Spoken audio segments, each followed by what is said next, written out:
দেখতে পারে, কিন্তু মানুষ দেখে না। এক হাদিসে আছে মানুষ পাগল হয়ে যেত, আর এক হাদিসে আছে মানুষ প্রতিযোগিতা করত ইবাদত করার জন্য। সম্মানিত মুসলিম, আমরাও এরকম আল্লাহর কাছে বলবো, এই দুনিয়াতে যা কিছু করতেছি সবকিছু ডকুমেন্টস হয়ে যাচ্ছে। আপনি বাঁচার জন্য অনেক চেষ্টা করবেন। এই দুনিয়ায় কোনো সমস্যায় পড়লে, কোন অপরাধের মামলায় পড়লে, যেমন বাঁচার জন্য বিভিন্ন কৌশল, বিভিন্ন উকিল, বিভিন্ন স্টেপ অবলম্বন করে না, ঠিক অনুরূপ ভাবে আখিরাতের ময়দানে বিচারের কাঠগড়ায় যখন আপনাকে অ্যারেস্ট করা হবে, ধরা হবে, আপনার অপরাধের কথা বলা হবে, আপনি অস্বীকার যাবেন, সেখানেও বাঁচার জন্য অনেক কালবাহানা করবেন, অনেক টেকনিক অবলম্বন করবেন, কিন্তু কাজ হবে না। আপনি বলবেন আল্লাহ এগুলা করি নাই, আপনার ফেরেশতারা এগুলা রেখে রাখছে আমার উপর চাপানোর জন্য। আল্লাহ বলবেন ঠিক আছে, মুক্তি বলেছেন না, সাথে সাথে বন্ধ। আল্লাহ বলছেন সূরাতুল ইয়াসিনের ভিতরে, আল-ইয়াওমা নাখতিমু আলা আফওয়াহিহিম ওয়া তুকাল্লিমুনা আইদিহিম ওয়া তাশহাদু আরজুলুহুম বিমা কানু ইয়াকসিবুন। মানুষের ওই কিয়ামতের ময়দানে বিচারের কাঠগড়ায় দাঁড়িয়ে যখন মুখ দিয়ে কথা বলবে, সাথে সাথে মুখ স্টেপ দিয়ে বন্ধ করে দেওয়া হবে, মুখের জবান বন্ধ। এবার হাতের জবান খুলে দেওয়া হবে, চোখের জবান খুলে দেওয়া হবে, কানের জবান খুলে দেওয়া হবে, পায়ের জবান খুলে দেওয়া হবে। সমস্ত অঙ্গ প্রত্যঙ্গ কথা বলবে, আমি যাবো কোথায়, পালানোর কোনো জায়গা নাই। হাত কথা বলবে, আল্লাহ দুনিয়ায় থাকতে কোনোদিন এই বান্দা আমাকে দিয়ে তোমার কোরআনকে স্পর্শ করে নাই, কোনোদিন ভালো কাজ করে নাই, শুধু অন্যায় কাজের সাথে জড়িত ছিল। এই হাত দিয়ে কত কর্ম করেছে। পা বলবে হাত যা বলেছে আমি সাক্ষী, আমাকে ব্যবহার করে সে বিভিন্ন জায়গায় মুখ করেছে, চলাফেরা করেছে। চোখ বলবে আমি দেখেছি সব ঠিক। কোথায় যাবেন? শুধু তাই নয়, এরপরে আপনি বলবেন না না এগুলা করি নাই, আমার বিপক্ষে তারা সাক্ষী দিচ্ছে। এরপরে আপনার সামনে সব ভিডিও লিস্ট গুলা দেওয়া হবে, যেখানে যে অবস্থায় যা করেছেন ওই ভিডিও গুলো আপনার চোখের সামনে নিয়ে আসা হবে। শুধু তাই নয়, আপনি যেই জায়গায় কুকর্মগুলো করেছেন, অন্যায় করেছেন, গুনাহের কাজ করেছেন, ওই জায়গাগুলি, জমিনগুলি আল্লাহ পাকের সাথে কথা বলবেন, আল্লাহ দুনিয়ায় থাকতে অমুক জায়গায় অমুক সময় বান্দা এই কাজগুলি করেছে। যাবেন কোথায়, পালাবেন কোথায়? ওখানে তো আপনি চাইলেই টাকা দিয়ে উকিল বানায় দিবেন, এমন না। বিচার তো আপনার বিচার আপনি নিজে নিজেই করবেন। আপনার আমলনামা আপনার গলায় ঝুঁকিয়ে দেওয়া হবে এবং বলা হবে ইকরা কিতাবা কাফা বিনাফসি, আপনার আমলনামা আপনি করেন। সম্মানিত উপস্থিতি, এইগুলা চিন্তা করেন, এইগুলা ফিকির করেন, এইগুলা ভাবেন, তাহলে আমার পরিবর্তন হয়ে যাবে, অটো পরিবর্তন হয়ে যাবে। দুনিয়ার লোভে, দুনিয়ার মোহে বলে যে আখিরাতকে আমরা ভুলে যাচ্ছি। আখিরাতকে একটু অন্তঃকরণে নিয়ে আসেন, দেখেন দুনিয়াও সহজ, আখিরাতও মুক্তি হয়ে যাবে। সম্মানিত উপস্থিতি, এই আছে এই নাই, প্রচুর পাতার পানি, তাও একটু দেখা যায়, পানি দিয়ে কলম করে একটু দেখা যায়। হাদিসে এসেছে প্রচুর পাতার পানি যে স্থায়িত্ব আছে, এর স্থায়িত্ব মানুষের জীবন অবর্ণ, এর চাইতেও কম সময়। এই যে চোখ মুছলাম, বন্ধ করলাম, আবার খুললাম, এই সময় পুরা পৃথিবী পানি। এইগুলা হাদিসের দৃষ্টান্ত। হাদিসে বলা হয়েছে মানুষের জীবন আখিরাতের জীবনের তুলনায় কতটুকু।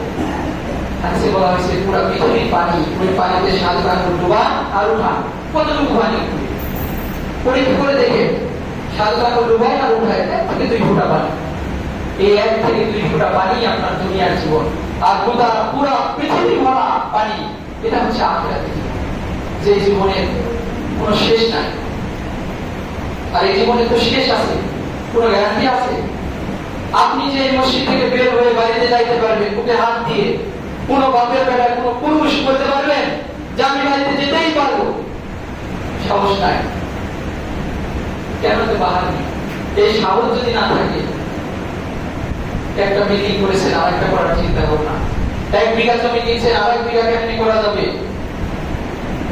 সম্মানিত উপস্থিতি, আল্লাহ রাসূল সাল্লাল্লাহু আলাইহি ওয়াসাল্লাম বলেছেন যে মানুষের রূপ এত বেশি যে একটা উহুদ পাহাড় স্বর্ণ যদি দেওয়া হয় মানুষকে, লোকটা বলবে আল্লাহ আর একটা যদি হতো কতই না হতো, ভালো হতো। দ্বিতীয় আরেকটা দেওয়া হলো, লোকটা বলবে আল্লাহ আর একটা উহুদ পাহাড়ের মতো যদি সোনা পাইতাম কতই না ভালো হতো। এইভাবে করে মানুষের রোগ এত বেশি দিতে দিতে এমন পর্যায়ে চলে যাবে, তারপরেও তাদের রোগ নিবারণ হবে না। তার মানে 3.5 হাত মাটির নিচে যাওয়ার আগ পর্যন্ত মানুষের রোগ যাবে না। আরো চাই, আরো চাই। সম্মানিত উপস্থিতি, যে আধিকারিক মাতিলাওয়াত করছে, আল্লাহ পাক বলছেন আল্লাযী খালাকাল মাউত ওয়াল হায়াত, আমি মৃত্যু তৈরি করেছি, ওয়াল হায়াত, এবং হায়াত তৈরি করেছি। হায়াত দিয়েছি লিয়াবলুয়াকুম আইয়ুকুম আহসানু আমালা, যাতে করে আমি পরীক্ষা করে নিতে পারি আহসানু আমালা, আমলের দিক থেকে কে কত উত্তম। তাহলে আমাদের পরীক্ষা চলতেছে। এই পুরো পৃথিবী হচ্ছে পরীক্ষা কেন্দ্র। আর আপনার জন্ম থেকে মৃত্যু পর্যন্ত যে একটা ডিউরেশন, যে একটা টাইম, যে একটা সময় আল্লাহ পাক দিয়েছেন, এটা হচ্ছে আপনার পরীক্ষার সময়। প্রত্যেকটা মুহূর্ত আপনার পরীক্ষা চলতেছে। আমরা যারা স্টুডেন্ট ছিলাম, তারা যখন পরীক্ষা দিয়েছি, পরীক্ষার মুহূর্তটা আমরা কিভাবে অপারেট করছি, 3 ঘন্টা সময় পাইছি বা 2 ঘন্টা বা 4 ঘন্টা, ওই সময়টা আমরা কতটা গুরুত্ব সহকারে দেখছি, লিখছি। এখন আপনারা চিন্তা করুন, আপনারা কেউ কি দেখেছেন বা কেউ কি এরকম করেছেন পরীক্ষার কেন্দ্রে প্রশ্নপত্র হাতে পাওয়ার পরে তাস খেলতেছেন, জুয়া খেলতেছেন, অন্যমনস্ক হয়ে আছে, দুনিয়ার খেল তামাশার ভিতরে পড়ে গেছে? এরকম কি কেউ দেখেছেন বা শুনেছেন বা আপনারা করেছেন? কেউ করেন না। পরীক্ষার মুহূর্তটা যে সতর্কভাবে আপনি প্রশ্নপত্র না, আপনার উত্তরপত্র হাতে পাওয়ার পর থেকে একবারে A to Z 3 ঘন্টা সময় কতটা গুরুত্ব সহকারে দেখেন। আপনার প্রশ্নপত্র হাতে পেয়েছেন, খাতা, উত্তরপত্র, খাতায় রেজিস্টার নম্বর, যা কিছু লেখা লাগে সবকিছু পূরণ করার পরে নির্দিষ্ট সময়ে আপনাকে প্রশ্নপত্র হাতে দেওয়া হবে। এই প্রশ্নপত্র পাওয়ার পরে গুরুত্ব সহকারে প্রশ্নপত্রগুলো দেখেছেন, কোনটা কোনটা আপনার কমন সুন্দর করে লিখতেছেন, লিখতে লিখতে লিখতে লিখতে এক পর্যায়ে সময় শেষ, লেখা শেষ, সময় আছে 2.5 ঘন্টা সময় আপনার লেখা শেষ। আপনি ইচ্ছা করলে ওই সময়টা ক্ষমাকারী কাটাই দিতে পারেন, কিন্তু তাও কাটান না। কি করেন? আপনি যা লিখছেন তার রিভিশন করেন, তার রিভাইজ করেন, আপনার লেখাগুলো ঠিক আছে কিনা। আমি বোঝাতে চাচ্ছি, আপনার পরীক্ষার সময় আপনি যেভাবে ওই সময়টাকে অপারেট করেন, গুরুত্ব দেন, ঠিক অনুরূপ ভাবে এই পৃথিবীতে যতদিন আপনি বাঁচবেন ততদিন প্রত্যেকটা সময় ওইভাবে গুরুত্ব দিতে হবে। যদি গুরুত্ব না দেন তাহলে পাপ হয়ে যাবে। কারণ এই সমাজ কুলসিত সমাজ, পাপে ভরপুর। এর ভিতরে আপনি জীবনকে অপারেট করবেন অত্যন্ত সতর্কতার সহিত করতে হবে। যদি না করেন তাহলে আপনি সমস্যায় পড়ে যাবেন। আপনার অটোমেটিক আপনার আমলনামায় গুনাহ চলে আসবে। সম্মানিত উপস্থিতি, আল্লাহ পাক আমাদেরকে পরীক্ষার জন্য পাঠিয়েছেন। পৃথিবীর পরীক্ষা একরকম, আল্লাহ পাকের পরীক্ষা আরেক রকম। দেখেন, পৃথিবীতে আপনি পরীক্ষা দিলেন, আপনি SSC, honours, masters, PhD, doctorate, বিভিন্ন ডিগ্রি অর্জন করলেন। এইগুলা কিন্তু আগেই আপনাকে জানানো হয়, আপনাকে সিলেবাস অনুযায়ী আপনার পরীক্ষা নেওয়া হয়। এরপরে আপনি যখন পরীক্ষার হলে গেলেন, পরীক্ষায় ভালো রেজাল্ট করলেন, এসএসসিতে ভালো করলেন, এসএসসিতে ভালো করলেন, অনার্সে ভালো করলেন, মাস্টার্সে ভালো করলেন, পিএইচডি করলেন, ডিগ্রি করলেন, আপনার সব রেজাল্ট ভালো, ফার্স্ট ক্লাস, বোর্ড স্ট্যান্ড করলেন, স্কলারশিপ পাইলেন। এই পৃথিবীতে আপনার লাভ কি? আপনি বিসিএস ক্যাডার, হয়তো বা ভালো কোনো একটা চাকরি পাবেন। চাকরি পাইলে ভালো একটা বাড়ি করতে পারবেন, বাড়ি করলে একটা গাড়ি করতে পারবেন, সাথে একটা সুন্দরী নারীও পাবেন। এই আপনার দুনিয়ার পরীক্ষায় ভালো রেজাল্ট করলে এইগুলো পুরস্কার। সম্মানিত উপস্থিতি, ঠিক পরীক্ষায় ভালো রেজাল্ট করলে পৃথিবীতে যেমন ভালো পুরস্কার পাওয়া যায়, আল্লাহ পাকের পরীক্ষায় ভালো রেজাল্ট করলেও এর চাইতে অনেক দামি দামি পুরস্কার পাওয়া যায়। দেখেন আল্লাহ পাকের পরীক্ষার সিস্টেম কি। আল্লাহ পাক আগে কিন্তু সব প্রশ্নপত্র আউট করে দিয়েছেন।